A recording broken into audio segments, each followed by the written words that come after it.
मी ऑस्ट्रेलियात असताना I think I was going somewhere, तर मी एका कन्स्ट्रक्शन साईट वरनं कुठेतरी चालले होते. तर मी एका माणसाला म्हटलं की या ट्रेन स्टेशनला कसं जाऊ वगैरे वगैरे. तर काहीतरी छोटंसं कॉन्व्हर्सेशन झालं आणि मग तो मला म्हणला की it's going to be my lunch time, so would you like to go on a date.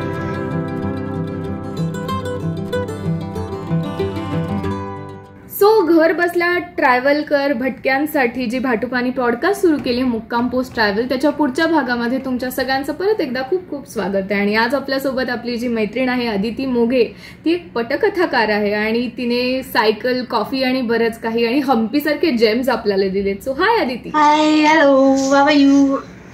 मस्त. घरी बसली, आता लॉकडाऊनची सवय होते की काय असं वाटतंय? नाही नाही नाही नाही नाही मी ऍक्च्युली पुढचे प्लॅन्स बनवलेत, म्हणजे घर बसल्या तुझे लॉकडाऊन मध्ये माझे पुढचे ट्रॅव्हल प्लॅन्स ठरलेत. सो कसे असतात जनरली तुझे ट्रॅव्हल प्लॅन्स? चांगला, खरं तर प्रत्येक प्लॅन वेगवेगळा असतो, असं काही मी फार ठरवून काही केलेलं नाही. म्हणजे आता मी एक फिल्म शूट करायला गेले होते ओडिसाला, तर तिथे मला काही इंटरेस्टिंगली तिकडे खूप मुली होत्या फ्लोअरवर शूट करायला. तर त्यातली एक कॅमेराच्या टीम मधली मुलगी होती जी ओडिसाची आहे आणि she belongs to a tribe. So पुढचा plan is to go with her and कारण आपल्याला काही ओडिया येत नाही आणि खूप इंटिरियरला गेलो तर अर्थातच हिंदी आणि इंग्लिश पण नसता येणार. सो अशा वेळेला तिथले लोक आयडेंटिफाय करायचे ज्यांच्यावर आपलं जमतंय आणि पुढचे प्लॅन्स मग तसे करायचे. सो या पॉडकास्टमध्ये जसं म्हणतात तसं आपण एक कुठचा तरी लिटरेचरचा, साहित्याचा एक भाग घेतो आणि त्या उतार्याचं वाचन करून आपण त्या अनुषंगाने पुढे डिस्कस करत राहतो. तर आज एक कमाल गोष्ट सापडली मला. पंडिता रमाबाई यांचा इंग्लंडचा प्रवास असं त्याचं नाव आहे. ते ॲक्च्युली त्यांनी पत्र लिहिलेली त्यांच्या मित्रांना किंवा त्यांचा एकंदर प्रवासाचे अनुभव याचं असं एक कंबाईन करून ते पुस्तक नंतर छापलंय. तर त्यातला तो बोटीवरचा एक अनुभव मी तुला वाचून दाखवते, कमाल आहे. बुखारा आगबोटीवर हिंदुस्थानातली माणसं ती काय, आम्ही तिघी, माझे एक धर्मबंधू बाबूबंग बिहारी शर्मा आणि एक पारशी तरुण गृहस्थ, एवढेच. आम्ही कधी कधी सकाळी किंवा संध्याकाळी डेकच्या एका बाजूला बसून नाना प्रकारच्या गोष्टी सांगत असू. युरोपियन समाजाशी आमचा संबंध नसणे हे तसे स्वाभाविकच होते, परंतु एक म्हातारा युरोपियन सभ्य गृहस्थ आमच्याशी फार ममताळूप्रमाणे वागत होता. हे गृहस्थ मँचेस्टर शहरातले व्यापारी होते. तरुण वयात व्यापारामध्ये पुष्कळ पैसा कमवून या वृद्ध वयात आता त्याने व्यापार करणे सोडून दिले. तो आता आपल्या घरात निश्चिंत बसून राहिलेल्या आयुष्याचा काळ सुखात घालवणार होता.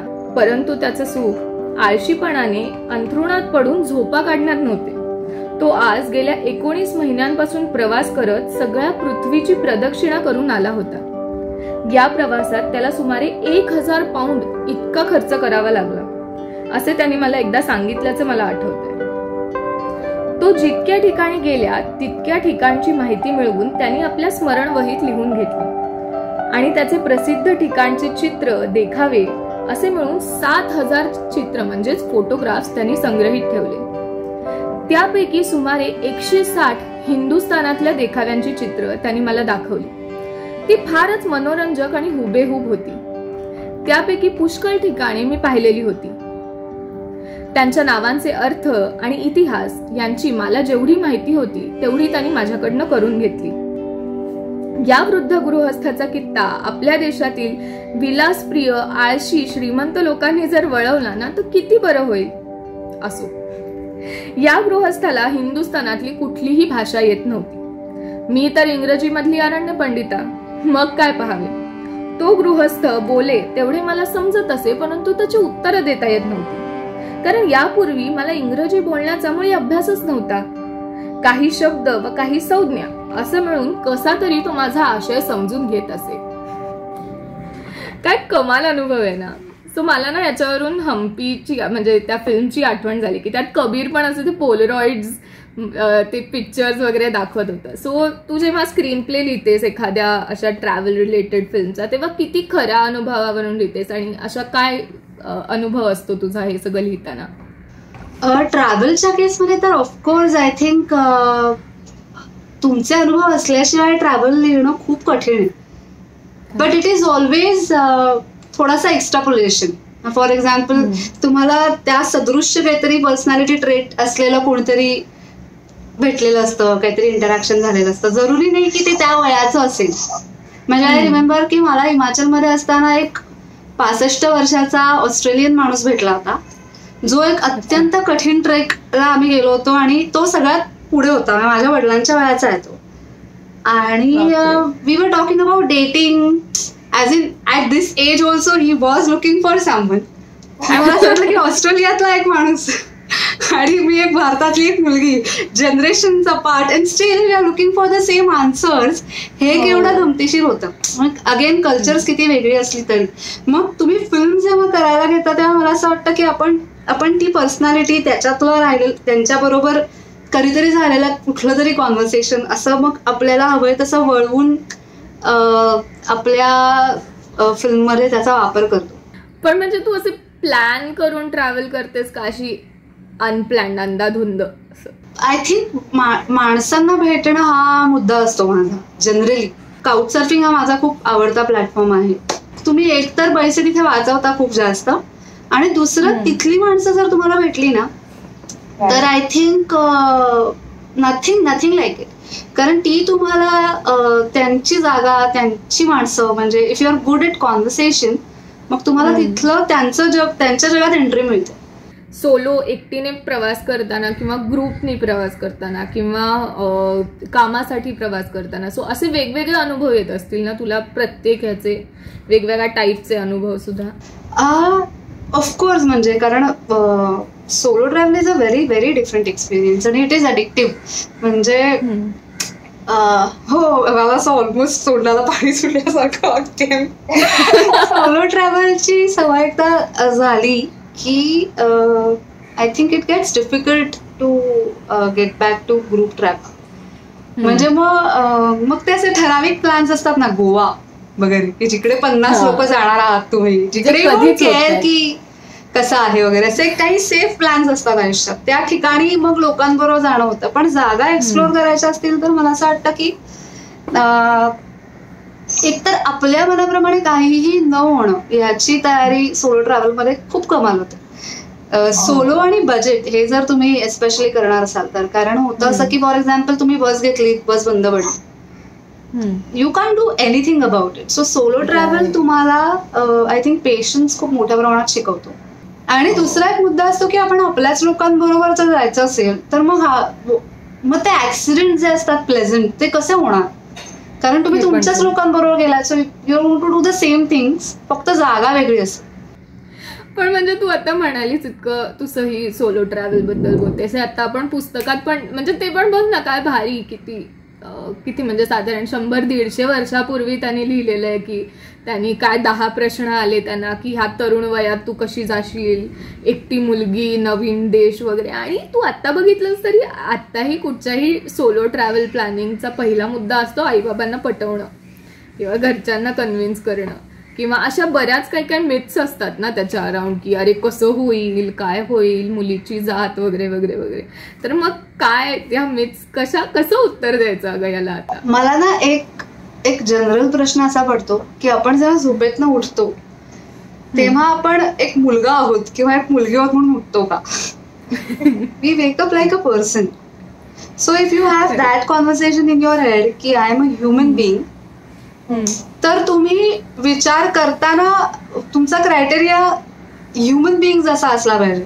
त्यामुळे मला स्पेसिफिकली मी मुलगी आहे असं काही फार, unless someone tries to tell me that I am one. त्यामुळे माझे एक्सपिरियन्सेस हे अत्यंत all over India, not just in India, anywhere in the world have been only amazing, nothing short of spectacular आणि ग्रेट. सो आता आपण ह्या ज्या विषयावर बोलतोय की वेगवेगळी माणसं भेटतात, वेगवेगळ्या गोष्टी होतात, तर मी एक छोटंसं सांगते. मी चायनाला होते तेव्हा असं म्हणजे तिकडची लोक ना जनरलीच असं रस्ता सांगत नाहीत, ते ना तुम्हाला तिकडे नेतात. म्हणजे तिथल्या लोकांना असं फार कळत नाही, आणि कळत असलं तरी हसतात वगैरे ते. तर अशी काही पण लोक भेटतात ना, तर तुझं असं झालंय का अशी काही खूप इंटरेस्टिंग कमाल क्यूट लोक भेटले ट्रॅव्हल करताना? कायम आय थिंक प्रत्येक ट्रॅव्हलमध्ये. मी ऑस्ट्रेलियात असताना I think I was going somewhere. तर मी एका कन्स्ट्रक्शन साईट वरनं कुठेतरी चालले होते आणि तिथल्या मी एका माणसाला म्हणलं की या ट्रेन स्टेशनला कसं जाऊ वगैरे वगैरे. तर काहीतरी छोटंसं कॉन्व्हर्सेशन झालं आणि मग तो मला म्हणला की it's going to be my lunch time and so would you like to go on a date with me. तर मला ही छान गोष्ट अशासाठी वाटते की कुणालाही आय थिंक हे खूप सहजरित्या विचारता यायला पाहिजे आणि तितक्याच सहजपणे हो किंवा नाही दोन्ही गोष्टी असतात. सो त्याला एक थोडाच वेळ असणार होता, असं एक तासभर होता त्याच्याकडे. त्यामुळे we did not really go to a place, पण असं चालता चालता एक तुम्हाला म्हटलं इथे मला माझ्या आवडीचा एक बर्गर मिळतो, आपण तिथून बर्गर घेऊ. आणि त्यांनी वॉकड अराउंड एक तासभर भटकत आपण कुठे कुठे गेलोय, काय काय केलंय याबद्दलच्या गप्पा मारत I just ended up spending an hour with a completely random person आणि someone who was very comfortable being himself. तर आणि त्याच्या पुढे त्याला काहीच म्हणजे it did not mean anything else. It was about spending that 1 hour with someone who think that is amazing. तर हे मला भयंकर अपील झालं. पुढे काहीच नाही म्हणजे छान त्याने मला त्या स्टेशनला सोडलं जिथे मला जायचं होतं, जिथून मी मला पुढे जिथे पोचायचं होतं तिथे पोचले. माझी एक आवडती कविता आहे, ही खरं तर ट्रॅव्हलच्या संदर्भातली नाहीये पण ॲज आय सेड की पर्स्पेक्टिव्ह, पर्सनॅलिटीज, अप्रोचेस याबद्दलची. सो ए कमिंग्सची एक कविता आहे, Maggie and Millie and Molly and me नावाची.